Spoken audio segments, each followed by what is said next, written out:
தலைவர் கட்டளையிட்டார். அந்த கட்டளையை நிறைவேற்றுகின்ற பொறுப்பை நாம் நிறைவேற்றுவோம் என்கின்ற உணர்வோடு நீங்கள் இங்கே வந்திருக்கிறீர்கள். அன்றாடம் தொலைக்காட்சியை பார்க்கிறீர்கள். நடைபெறுகின்ற அவலமெல்லாம் உங்களுக்கு தெரியும். ஆனால் தொலைக்காட்சியை மூடியதற்கு பிறகு அதை பற்றிய பெரிய சிந்தனை உங்களுக்கு வருவதற்கான வாய்ப்பில்லை. ஏனென்றால் உங்களுக்கு இருக்கின்ற வேலை பளு. ஐயோ மோடி இப்படி செய்கிறாரே நியாயமா என்று கேட்டுவிட்டு வயலுக்கு போக வேண்டும், அல்லது வேலைக்கு போக வேண்டும், அரசு அலுவலர்களுக்கு போக வேண்டும். எனவே மோடியினுடைய சர்க்கார் செய்கின்ற அந்த அநீதியை நீங்கள் ஒரு 10 நிமிடம் பார்த்துவிட்டு உங்களுடைய வேலையை பார்க்க தொடங்கி விடுகிறீர்கள். உங்களுக்கு சுமை அவ்வளவுதான். நீங்கள் கொடுத்து வைத்தவர்கள் உள்ளபடியே ரொம்ப கஷ்டப்படுறது நானும் அருண் இருந்தான். இதை சகிச்சுக்கிட்டு டெல்லியில் உட்காந்துருக்கும் பாரு. அதை விட நேருவாச்சும் அருண் நேருவாச்சும் சின்ன பையன் புதுசா வந்து அண்ணா பார்லிமெண்ட் இப்படி இருக்கு எல்லாம் கேட்டுட்டு இருக்காரு. நான் 25 வருஷம் அவன் குப்பை கொட்டி இந்த மோடியை பார்த்து நான் படுற பாடு அப்படியே மூச்சு விடுறேன். என்ன தெரியுமா, நான் உங்களுக்கு ஒன்னே ஒன்று சொல்றேன். இந்த பிரதமர் நாற்காலியில் உட்கார்ந்து இருக்கக்கூடிய பண்பு இருக்குல்ல, நான் காங்கிரஸ் சொன்னா கோச்சுவாங்க, நேரு பேசுறாரு பெருசான்னு, இந்திரா காந்தியை சொன்னா பெரிதாக பேசுகிறார், ராஜா புகழ்கிறார். இந்த கட்சியை தொடக்கி வச்ச வாஜ்பாயை சொல்றேன், ஒண்ணுக்கு தெரியும், ஞாபகப்படுத்துறேன். 1998 ஜெயலலிதாவுடைய நாடாளுமன்ற உறுப்பினர்களை தமிழ்நாட்டிலே வைத்துக் கொண்டு பிரதமர் வாஜ்பாய் பிரதமராக பொறுப்பேற்கிறார். ஞாபகம் இருக்கா உங்களுக்கு? கூட்டணியில ஜெயலலிதா, ஜெயலலிதாவுடைய நாடாளுமன்ற உறுப்பினர் 10 20 இருந்தாலும் பிரதமர் நாற்காலில் உட்கார முடியும். ஏறத்தாழ இப்ப இருக்க மாதிரியே. மோடிக்கு இப்ப எப்படி ஆந்திராவில் இருக்க எம்பிக்களும் பீகாரில் இருக்க எம்பிக்களும் சப்போர்ட் இருந்தாதான் இவர் பிரதமர் நாற்காலில் உட்கார முடியும். இப்ப இவருக்கு ஒரு நிர்பந்தம். இதே மாதிரி நிர்பந்தம் வாஜ்பாய் என்கின்ற ஒரு உயர்ந்த மனிதருக்கு. கலைஞர் சொன்னார்ல, ரைட் மேன் இன் ராங் பார்ட்டினார். வாஜ்பாய் நல்லவர் தான், பிஜேபி தான் கெட்ட கட்சினார் கலைஞர். அந்த ரைட் மேன் வாஜ்பாய் பிரதமராக இருக்கிறார். தேர்தல் முடிஞ்சு 18 மாசத்துல ஜெயலலிதா ஆட்சி நம்பிக்கையில்லா தீர்மானம் கொண்டு வராங்க. என்ன காரணம் தெரியுமா சொன்னாங்க? இங்க தமிழ்நாட்டில் திராவிட முன்னேற்ற கழகத்துடைய கலைஞர் ஆட்சியை கலைத்தால்தான் உங்கள் பிரதமர் நாற்காலியை நீங்கள் காப்பாற்றிக் கொள்ளலாம். வாஜ்பாய் அவர்களே, நீங்கள் பிரதமராக நீடிக்க வேண்டும் என்றால் கலைஞரை வீட்டுக்கு அனுப்புங்கள். இதான் நிர்பந்தம். மோடியா இருந்தா சாயங்காலம் கைது போட்டிருப்பாரு. கொள்கையிலே வேறுபட்டிருக்கலாம். வாஜ்பாய் கொள்கை நம்மோடு உடன்பட்ட கொள்கை அல்ல. ஆனால் வாஜ்பாய் யோகிய என்ன சொன்னா தெரியுமா? ஆட்சி வரும் போகும், வரலாற்றில் வாஜ்பாய் என்கின்ற மனிதன் தவறளித்தான் என்று இருக்கக்கூடாது என்பதற்காக அன்றைக்கு ஆட்சியை காவு கொடுத்துவிட்டு ஜெயலலிதாவை தூக்கி எறிந்த உயர்ந்த மனிதன் உட்கார்ந்த இடத்தில் இந்த மோடி உட்கார்ந்திருக்காரு. நான் அந்த மோடியவும் பார்த்தேன். ஏன் எனக்கு வருத்தமா இருக்குன்னா, நீங்க எல்லாம் பேசிட்டு போயிடுவீங்க, போடாந்தால் கிடக்குறான்ட்டு. நான் அந்த மோடியோட உட்கார்ந்து சாப்பிட்டவன், அந்த மோடியோட பிரயாணம் பண்ணவன். அவர் பிரதமராக இருக்கும்போது நான் மத்திய அமைச்சராக இருந்தவன். அவரோட வெளிநாடுகளுக்கு போனவன். சொந்த புள்ள மாதிரி பக்கம் உட்கார் ராஜா சாப்பிடுவார். அப்படிப்பட்ட உயர்ந்த மனிதனை பார்த்த நாற்காலியில் இப்போ ஒரு உருவம் உட்கார்ந்துருக்க. ஐயோ, அதுதான் எனக்கு தாங்க முடியும். அதே மாதிரி நம்முடைய தலைவர் இன்றைக்கு இருக்கிறாரே முத்துவேல் கருணாநிதி ஸ்டாலின், இவரை நான் இப்ப தெரியுமா பார்த்து மலைச்சு போயிருக்க, பல தடவை பார்த்து மலைச்சு. கலைஞரோட இருந்தவங்க நாங்கள. கொங்கு மண்டலத்தில் எந்த ஒரு எம்எல்ஏவும் திராவிட முன்னேற்ற கழகம் ஜெயிக்கல. நல்லா கவனிங்க. கொங்கு மண்டலத்தில் நான் இருக்கின்ற நீலகிரி மாவட்டத்தில் ஒரே ஒரு எம்எல்ஏவை தவிர கீழே இருக்கிற எந்த கொங்கு மண்டலத்தில் ஈரோட்டில் ஒரு எம்எல்ஏ இல்ல, திருப்பூர்ல ஒரு எம்எல்ஏ இல்ல, கோயம்புத்தூர்ல ஒரு எம்எல்ஏ இல்ல, முழு பொள்ளாச்சியில் ஒரு எம்எல்ஏ இல்ல. சுத்தமா வெளிச்சு எடுத்துட்டாங்க, திமுகவுக்கு இல்ல. ஆனால் கலைஞருடைய பிள்ளை சொன்னார், வாக்களித்த மக்களுக்கு மட்டும் நான் முதலமைச்சர் அல்ல, வாக்களிக்காத மக்களின் நம்பிக்கையை பெறுகின்ற வரையில் நான் முதலமைச்சர். அதனாலதான் ஆட்சி பொறுப்பிற்கு வந்து முதல்ல நேர கோயம்புத்தூருக்கு வந்து அங்கே வேலை வாய்ப்புகளை உருவாக்க வேண்டும் என்று ஏறத்தாழ 3000 கோடிக்கு உடனடியாக தொழிற்சாலை துவக்கி வைத்தவர் தான் நம்முடைய தலைவர். இப்ப நான் ஏன் வருத்தப்படுறேன்னு தெரியுதா? வாஜ்பாயோட பழகி, கலைஞரோட பழகி, இப்ப இருக்க முதலமைச்சர் ஒரு கார்ல போய் ஐயோ இப்ப இந்த நாடாளுமன்றத்தில் உட்காந்துட்டு இந்த மூஞ்ச பார்த்துட்டு உட்காந்துருக்குமே எனக்கு எவ்வளவு கஷ்டமா இருக்கும். இதான் எனக்கு பிரச்சனை. ஏன் முதலமைச்சர் போகணும் சில பேர் கேட்கிறாங்க. முன்னாடி இதுக்கு பேர் திட்டக்குழு. நம்ம அரசியல் சட்டம் என்ன சொல்லுது? இந்த ஒன்றிய அரசு என்பது தனியான ஒரு அரசு அல்ல.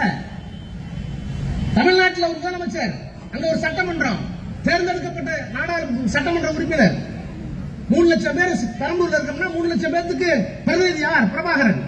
அவருக்கு ஓட்டு போட்டவங்க இருப்பாங்க, ஓட்டு போடாத இருப்பாங்க. ஆனா அரசியல் சட்டம் என்ன சொல்லுகிறது என்றால், ஒரு நாடாளுமன்ற தொகுதிக்கு அல்லது சட்டமன்ற தொகுதிக்கு ஒரு எம்எல்ஏ வந்துட்டாருன்னா அந்த எம்எல்ஏ தான் 3 லட்சம் பேருக்கு பிரதிநிதி. அப்ப சட்டமன்றம் எல்லாம் சேர்ந்து ஒரு மாநில அரசாங்கத்தை எம்பி மூலம் தேர்ந்தெடுக்கிறோம். மாநிலத்தில் ஒரு அரசாங்கம், மத்தியில் ஒரு அரசாங்கம் தான் ஒன்றிய அரசு. இந்த ஒன்றிய அரசு எல்லா மாநிலத்தையும் சரிசமமா பார்க்கணும்ல. அதான் நம்முடைய தலைவர் கேட்டார்.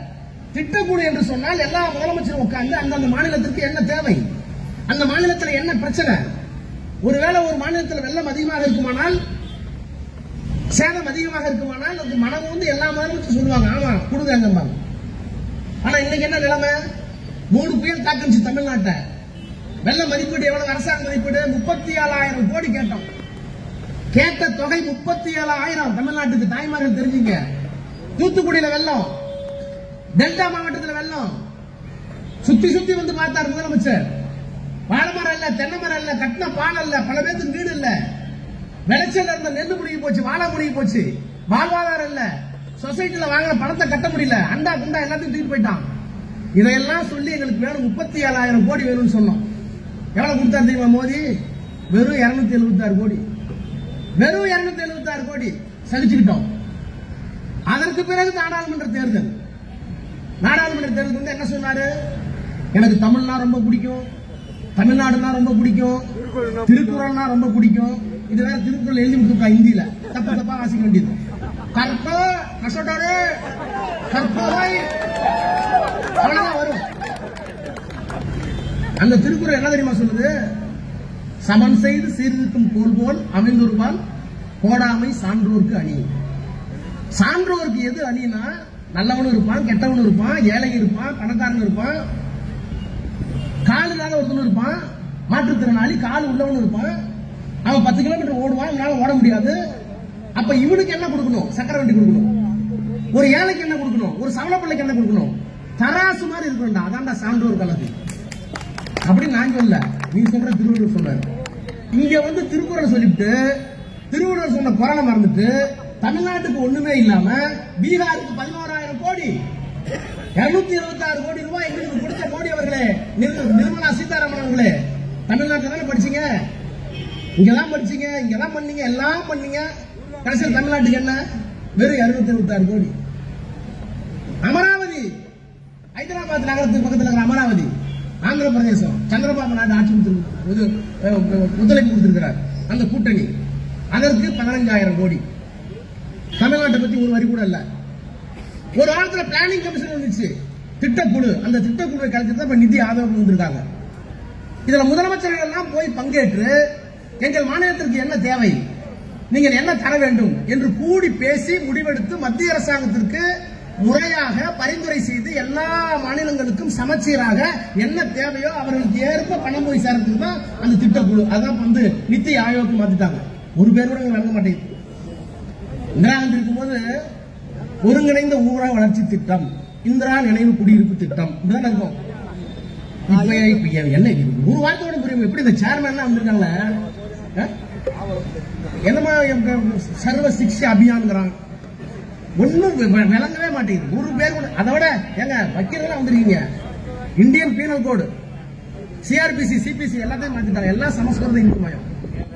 அப்ப இப்படி ஒரு ஆட்சி இன்றைக்கு பீகாரை மட்டும் கொண்டு இதை வைத்துக் கொண்டிருக்கிற பழிவாங்கக்கூடிய ஆட்சியை இன்றைக்கு நாம் பெற்றிருக்கிறோம். என்ன காரணம்? இது ஒரு வன்முறை இல்லையா? அரசியல் வன்முறை என்பது வேற, ஒருத்தர் தூக்கி அடிக்கிறது வேற. இது நிதிபூர்வ, அதாவது பினான்சியல் அட்டாக். ஒரு மாநிலத்திற்கு தர வேண்டிய 40 எம்பி நமக்கு வரல, அதனால இது வந்து நீங்க பழி வாங்குறீங்க.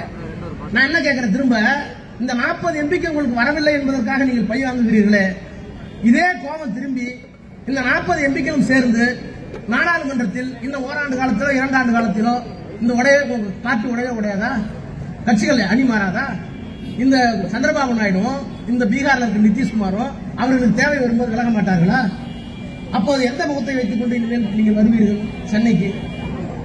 அதனாலதான் நம்முடைய முதலமைச்சர் அவர்கள் மிகுந்த துணிச்சலோடு ஒரு பெரிய விவாதமே டெல்லியில் நடக்குது. திட்டக்குழு கூட்டத்திற்கு, நிதி ஆயோக் கூட்டத்திற்கு ஒரு முதலமைச்சர் போகாமல் இருக்கலாமா? அது தமிழ்நாட்டுக்கே போகாமல் விடலாமா என்றெல்லாம் கேட்கிறார்கள். ஆனால் அதையெல்லாம் தீர்க்கமாக சிந்தித்து இது கலைஞரோட பிள்ளை. உங்களுக்கு சொல்றேன், முதல்ல 1969 முதலமைச்சராகிறார் கலைஞர். காங்கிரஸ் ஆட்சி டெல்லியில இருக்கு. மொரார்ஜி தேசாய் நிதியமைச்சர். அவருக்கு திமுக பிடிக்காது. ஏன்னா முதல்ல காங்கிரஸ் இல்லாத ஒரு மாநிலத்திலே ஆட்சி அமைச்சது திமுக தான். அது கலைஞர் முதலமைச்சர் பிடிக்காது. அண்ணா கூட ஏத்துக்கிட்டாங்க. அண்ணாவை விட கொள்கை அதிகமாக பேசுகிறவர் இவர் தமிழ் தீவிரவாதி என்று கருதிய மொரார்ஜி தேசாய் போய் கேட்கிறார் பணம். கலைஞர் நிதியமைச்சர் அவர் தானே. நிதியமைச்சர் போய் கலைஞர் கேட்டாராம், நெஞ்சுகதியில் இருப்பார், தமிழ்நாட்டுக்கு நிதி கொடுங்க அப்படின்னு கேட்டாராம்.